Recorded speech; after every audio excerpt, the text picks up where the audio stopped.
ایک گاؤں تھا، بہت خوبصورت، سرسبز کھیتوں والا، سادہ لوگوں کا گاؤں۔ وہاں کے لوگ محبت سے رہتے تھے، ایک دوسرے کے دکھ درد میں شریک ہوتے، خوشیوں میں اکٹھے ہوتے، رشتے مضبوط تھے، دل صاف تھے اور زندگی میں برکت تھی۔ اسی گاؤں میں ایک عورت بھی رہتی تھی۔ بظاہر وہ عام عورتوں جیسی تھی، لیکن اس کے دل میں عجیب سی آگ تھی۔ دوسروں کی خوشی اسے برداشت نہیں ہوتی تھی۔ اگر کسی کے گھر خوشحالی آتی تو وہ اندر ہی اندر جلتی۔ اگر کسی کی اولاد کامیاب ہوتی تو اسے تکلیف ہوتی۔ اگر کسی کا رشتہ اچھا ہو جاتا تو اس کا دل بغض سے بھر جاتا۔ آہستہ آہستہ حسد نے اس کے دل کو کھا لیا، اور پھر شیطان نے اسے ایک اور راستہ دکھایا۔ وہ چھپ چھپ کر ایسے لوگوں کے پاس جانے لگی جو جادو ٹونے کرتے تھے۔ کبھی کسی قبرستان میں جا کر تعویذ دفن کرتی، کبھی کسی کے دروازے کے قریب عجیب چیزیں رکھ دیتی، کبھی کسی کے کپڑوں پر ٹوٹکے کر دیتی۔ اس کا مقصد صرف ایک تھا، لوگوں کی خوشیاں چھین لینا۔ شروع میں کسی کو سمجھ نہیں آتی تھی، لیکن گاؤں میں عجیب عجیب مسائل شروع ہو گئے۔ کسی کے گھر میں لڑائیاں، کسی کی تجارت میں نقصان، کسی کے بچے بیمار، کسی کے رشتے ٹوٹ گئے۔ لوگ پریشان تھے، مگر وجہ سمجھ نہیں آ رہی تھی۔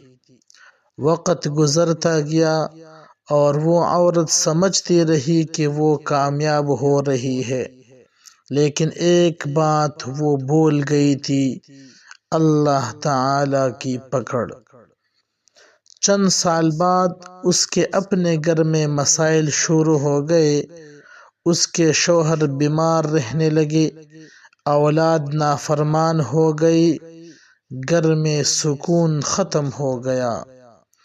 وہ ہر وقت بے چینی محسوس کرتی، رات کو ڈراونے خواب آتے، کبھی ایسا لگتا جیسے کوئی اس کا گلا دبا رہا ہے، کبھی سائے نظر آتے۔ اس نے بہت علاج کروایا، بہت لوگوں کے پاس گئی، مگر سکون کہیں بھی نہیں ملا۔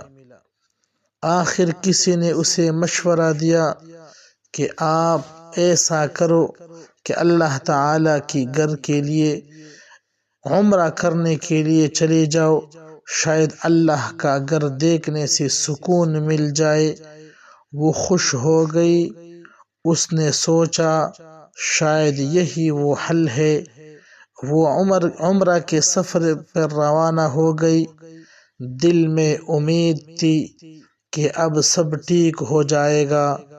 جب وہ مکہ مکرمہ پہنچی اور حرم شریف میں داخل ہوئی تو اس کے ساتھ عجیب واقعہ ہوا۔ لوگ رو رہے تھے، دعائیں کر رہے تھے، اور سامنے خانہ کعبہ موجود تھا، لیکن اس عورت کو کچھ بھی نظر نہیں آ رہا تھا۔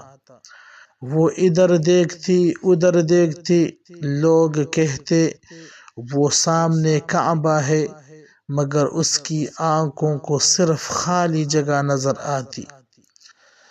وہ گھبرا گئی، اس نے بار بار آنکھیں ملی، مگر کعبہ نظر نہ آیا۔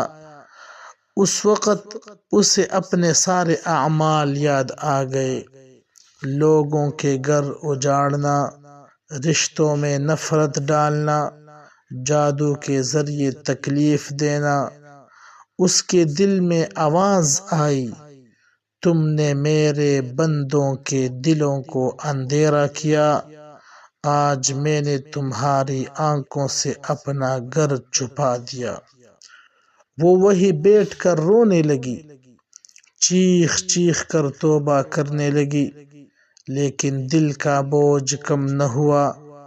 عمرہ سے واپس آئی تو بیماری نے اسے گھیر لیا۔